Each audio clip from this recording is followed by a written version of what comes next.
Alrighty, can you hear me? Yeah. Okay. All right, you have a question or comment? Yeah, I had a question for that guy doing that book review. I'm sorry, I don't know your name. Mine is Vic. I had a question. Could you give me an example of skeptical thinking? I mean, you use that, comment, but I'm not exactly sure if you could just give me an example that we could use today.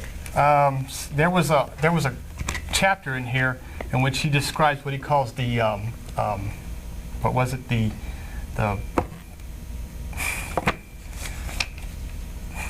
skepticism? I had it just a minute ago. I'm sorry, this is just not going well at all.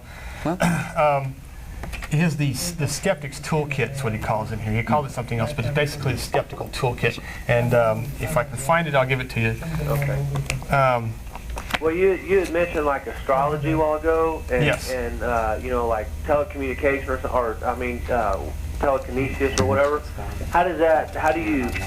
I assume that he's like against that or saying that that's. Well, what he's saying is that there's such a low standard of evidence that people use to promote this stuff, right. And that they don't put their research up to the same critical thinking that scientists do. When a scientist comes up with a hypothesis, he has a possible solution to a problem, and he forms a hypothesis, and then he tests that hypothesis, and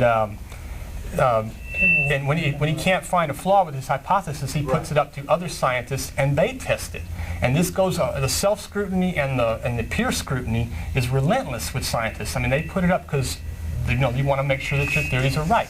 And only after this kind of skeptical testing of a hypothesis does it actually become a theory or accepted. Okay. And and astrology and astrophysics and all this stuff like that, in fact they discourage skeptical thinking. There's one quote in there where it says that that the problem in the alien abduction, which he goes into a lot of here, in the alien abduction, one person wrote that the problem with scientists is all they want is proof, proof, proof. Right. Well, yes, prove it to me.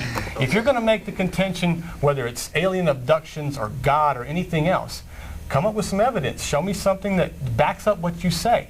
And if you can't do that, or if you won't do that, then we have to question whether your motives are legitimate or if you're just pushing off some kind of junk. Well, let me ask you this question. From I guess your atheistic standpoint, do you not believe that people are made up of? We have basically three parts to our person. We have a physical part, which we can all see and touch, and that's how we relate to each other.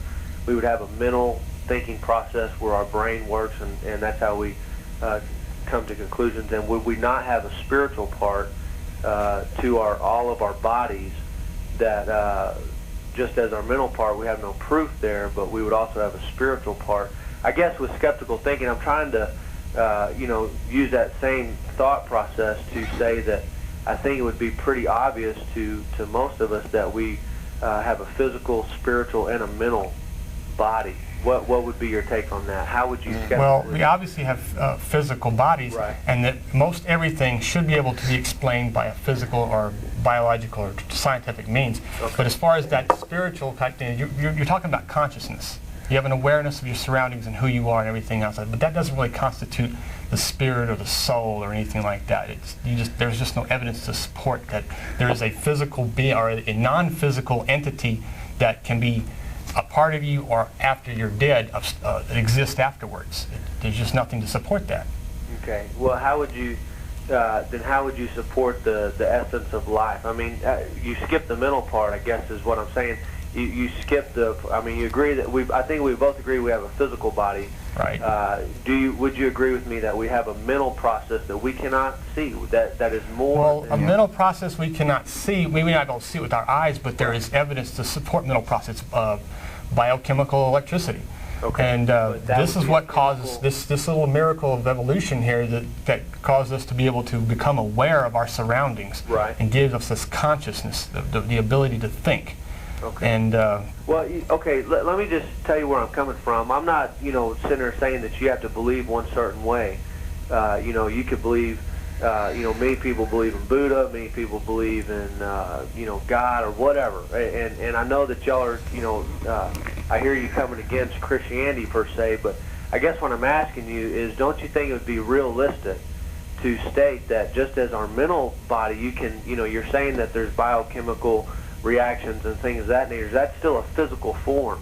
Our mental capacity, we do a lot of things mentally that have no chemical reaction in our body, and so mentally our process is thinking. No, it's all a biochemical process. Huh? You're not going to think without biochemical processes taking place. Right. It's as simple as that. What would you say about a process?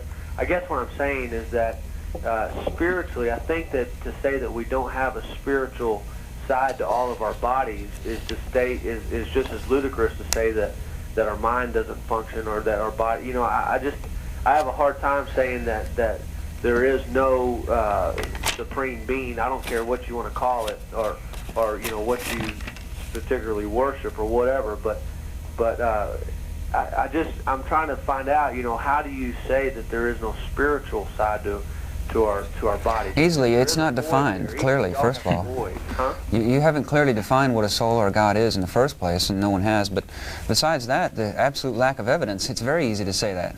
Based on what we know, we don't know of any evidence whatsoever to support the soul or God idea.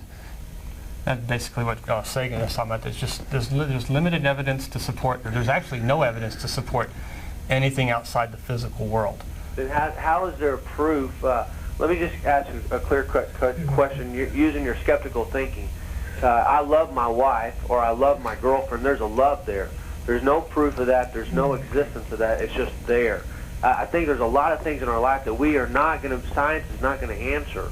We're not going to have proof. I mean, there's no way we can say we have to have proof of everything. There's no proof of my love for my wife. Well, for the important things, you ought to ask for proof. I mean, if love isn't so important that you don't ask for proof, that's fine. But when it comes to something like questions like where did life come from and how did the earth form, well, you want something more serious than just individual testimony. You were just about to say something. I was going to say, things like emotion or anything that has to do with behavior.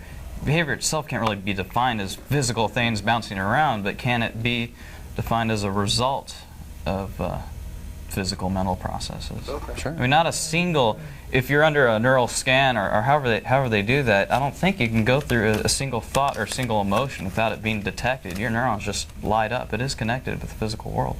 Mm-hmm. Well, I'd like to see y'all maybe apply the skeptical thinking to, to say that the world existed from a Big Bang or a Darwinistic type thinking or evolution. I think that's just really ludicrous due to the fact that even through science we have proven that we didn't just exist. And I'm not sitting there trying to force, who you need to believe in.